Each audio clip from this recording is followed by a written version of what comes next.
Eu sei que você já viu vários espartilhos por fora, mas hoje eu vou te mostrar aquilo que você não vê, que é o espartilho por dentro, com todos os detalhes suculentos e explicadinhos de como eles eram feitos na época. Meu nome é Pauline Kisner, eu sou historiadora da indumentária e recriadora histórica, e você está no canal da Modista do Desterro.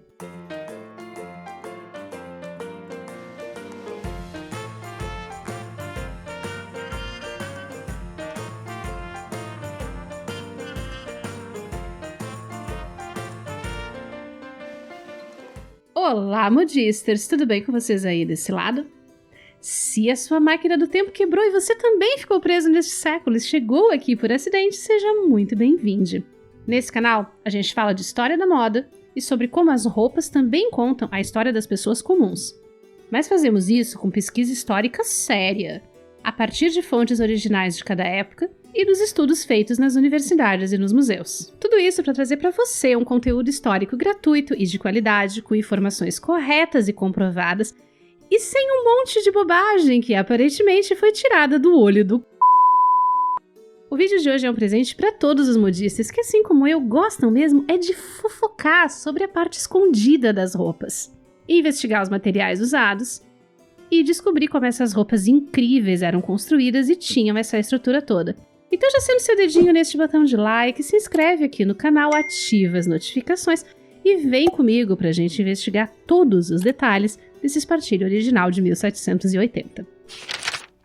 Se você chegou por aqui há pouco tempo, provavelmente essa é a imagem que vem na sua cabeça quando a gente fala em espartilho. Mas esse formato ampulheta é típico da era vitoriana, e espartilhos já eram usados bem antes disso. Mas não na Idade Média, pelo amor da deusa, não tinha nada nem parecido com o espartilho na Idade Média. As primeiras evidências dele vêm da Espanha no final dos anos 1400. Mas ele só foi ganhar as infames barbatanas já na metade dos anos 1500. As barbatanas são essas tiras que a gente vê no corpo do espartilho, sempre entre duas costuras. Esse caminho entre as duas costuras é chamado de canaleta. E ao longo da história dessa peça, as barbatanas foram feitas dos materiais mais diversos que vocês puderem imaginar, sendo que o mais famoso é a barbatana de baleia, que na verdade é uma cartilagem extraída da boca do pobre bichinho. Mas também se usavam caules de vegetais, como o junco, tratado para ficar mais flexível, e aquele meio durinho das penas de alguns pássaros. Além das barbatanas de metal, que existem até hoje, mas só começaram a ser usadas depois de 1850. O espartilho é uma peça de roupa íntima, e ele foi criado tanto para dar sustentação aos seios, quanto para dar ao tronco o formato desejável em cada época. Às vezes no formato ampulheta, como era mais comum no século XIX. Outras vezes mais reto e cônico, como é o caso da maior parte do século XVIII. E da peça que nós vamos examinar hoje, que vem da coleção Irma Bowen, do Museu da Universidade de New Hampshire, nos Estados Unidos. Olhando assim, ele é um modelo bem simples em comparação com as outras peças da mesma época, né? Ele é feito num linho marrom claro, meio caramelo, e o forro possivelmente também era de linho, só que mais claro. E ele é todinho costurado à mão. As barbatanas dele ainda são de baleia, e têm em média 3 milímetros de largura.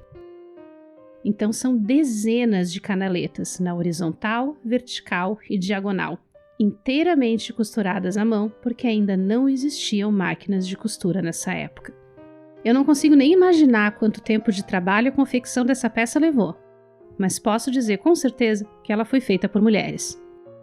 Isso porque no século XVIII a costura em si era um trabalho feminino. Mesmo que a peça fosse modelada e cortada por um alfaiate, o que era estabelecido por lei em vários países da Europa, ela era enviada para ser costurada pelas mulheres, que costuravam essas canaletas usando um ponto atrás minúsculo, conforme é descrito no livro L'Art du Tailler, um manual de alfaiataria francês de 1769.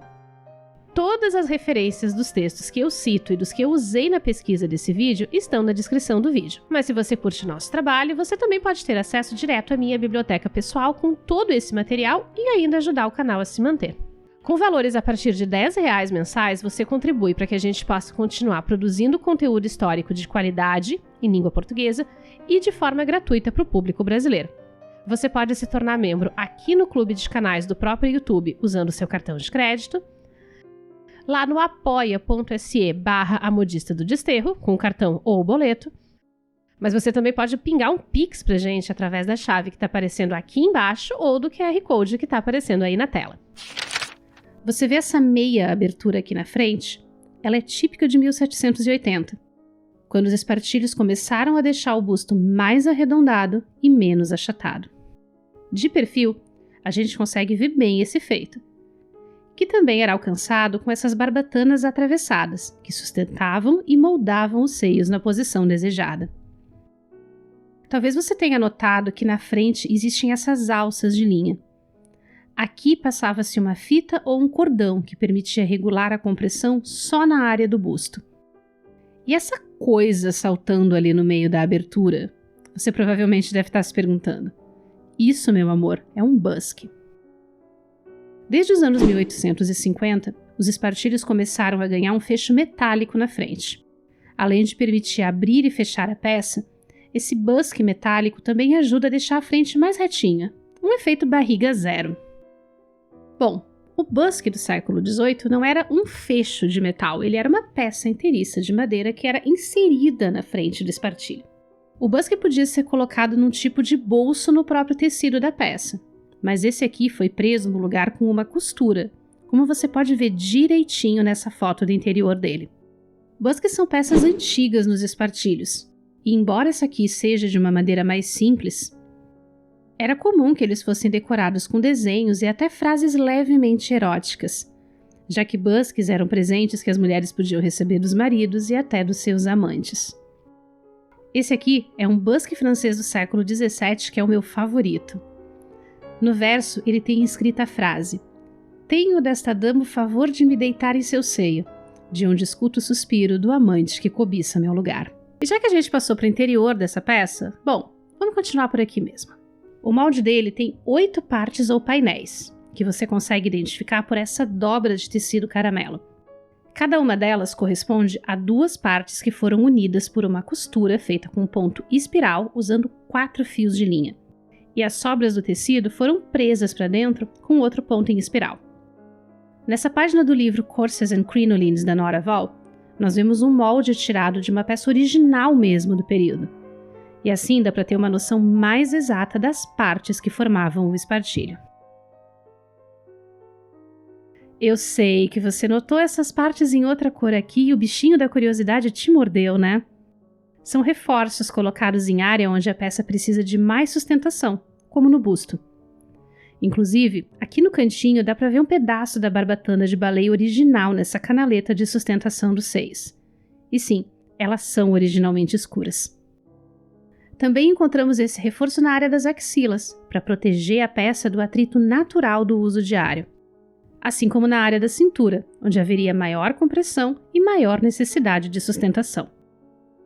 Esses reforços são feitos de bucrã, uma entretela que era feita com linho grosso e goma arábica. Mas tudo isso que a gente está vendo aqui ficava devidamente escondido debaixo do forro, que infelizmente não chegou até os nossos dias. Mas vamos dar uma olhadinha de novo nele pelo lado de fora, porque tem mais algumas coisinhas que passaram e que eu ainda quero mostrar para vocês. Você vê como as costas dele são altas e retas? Isso é uma característica própria do século XVIII. Diferente dos espartilhos vitorianos, que são arredondados e seguem o formato natural das costas. É por isso que quando você vê produções de época como a Duquesa, as atrizes têm uma postura tão digna e elegante. É o espartilho que faz isso, quando ele é bem construído e feito sob medida, como era na época. Uma outra diferença dessa peça em relação aos espartilhos vitorianos também está nas costas, e é o modo como ele era amarrado. Esse não é o cordão original dele, mas você pode ver como ele faz no formato de zigue-zague ou espiral. Diferente dos espartilhos vitorianos, que tem um formato de X.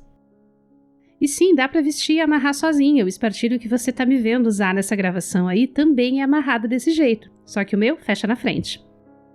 Mas agora vamos falar um pouquinho sobre essas abas na volta dele, que são uma das características mais marcantes dos espartilhos do século XVIII.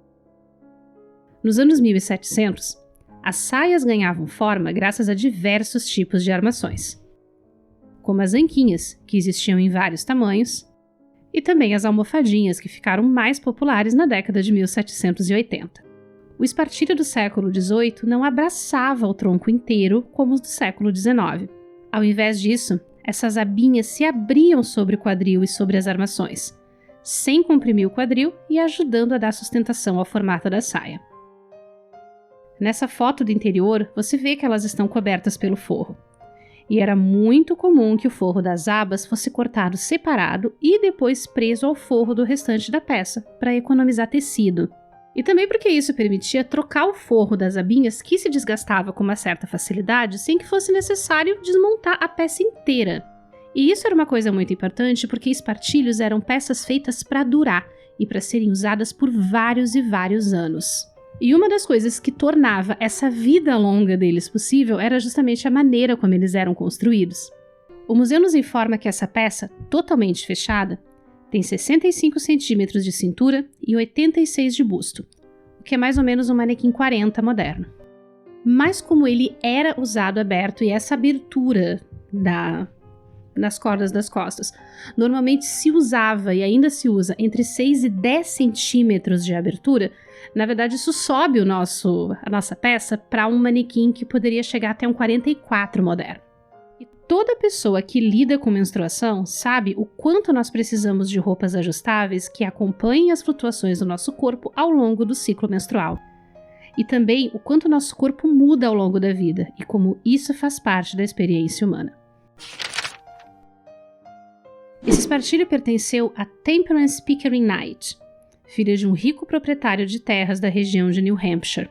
Em 1752, ela se casou com John Knight, um rico comerciante muito bem relacionado com o governo britânico. E a posição de privilégio que a Temperance tinha dentro dessa sociedade fica muito evidente não só no espartilho dela, que é uma peça que foi construída para dar uma restrição um pouco maior e um pouco mais de compressão no corpo, mas é uma coisa que se vê muito também nas outras peças de uso dela que foram preservadas pela família e depois doadas ao museu da universidade, como as suas patens, esses tamancos usados para proteger os calçados na hora de sair na rua. Os seus sapatos de salto feitos de pelica tingida de vermelho.